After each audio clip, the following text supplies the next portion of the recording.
Hey guys, it's Drek on Everyday Alchemy, and I'm doing another cooking video because I know you guys love them around this time of year.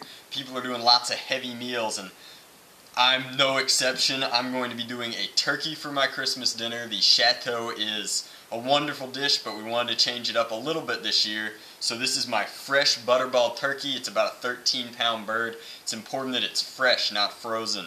Now, I'm going to be brining my turkey. If you don't brine your turkey, you've lost your mind. You're losing so much of the moisture that it's ridiculous. So these are all the things that I need to brine a turkey. This is a gallon of water. This is not hot. This is only on camera to show you that I will be using water.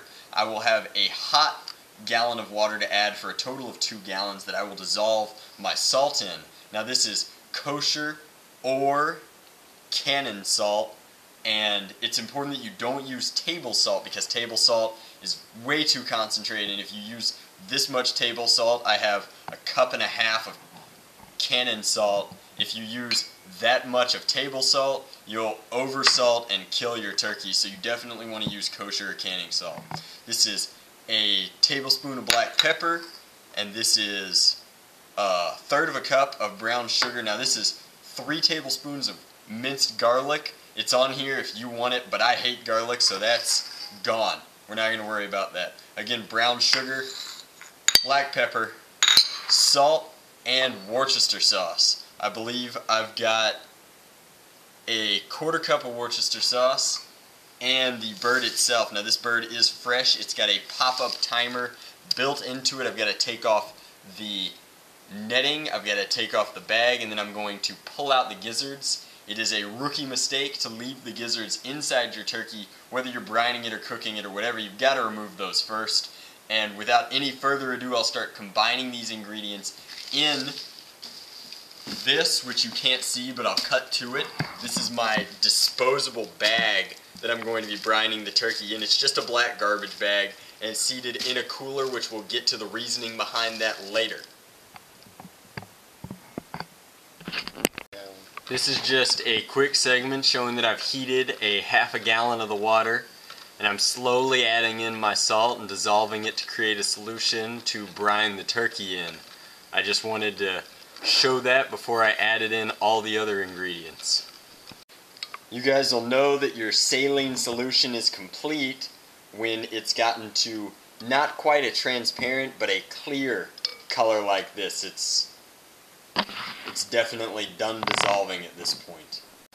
Alright, next, while the water is still heated, we're going to add in our 1/3 cup of brown sugar and dissolve that. It likes to clump up, but once it's dissolved, we'll definitely know. Again, it'll be murky at first and slowly clarify. Alright, so after the brown sugar is dissolved, the mixture looks like a weak tea or maybe an apple cider. Again, you can clearly see my slotted spoon through the water, so you know that it's done. I'm going to add in the Worcester sauce now, and at this point it gets pretty murky, and that's not going to clarify after this. And then I'll add in the other dry pepper and the other 1.5 gallons of water and let that sit while I prep the turkey. As you can see, this is fully settled out, and I'm going to be adding my dry ingredients, starting with my ground black pepper. Now it's not going to mix in very easily, but it will eventually go in completely. Now for those of you that are of a less sanguine nature than myself, this is the minced garlic. Again, I will not be adding it, but if you are into that, you would add it at this point. Alright, at this point you can see my black garbage bag lined cooler apparatus. I'm going to introduce in the rest of the mixture to the 1.5 gallons of water that's in here. This will complete my 2-gallon brining solution. Now all that's left to do is to prep the bird and introduce it, and then add some ice, and this should be ready to go. So I'm going to go over the prepping of the bird next. This is going to dissipate and uniform itself naturally. Alright, so you can see here that I've removed the turkey from its packaging.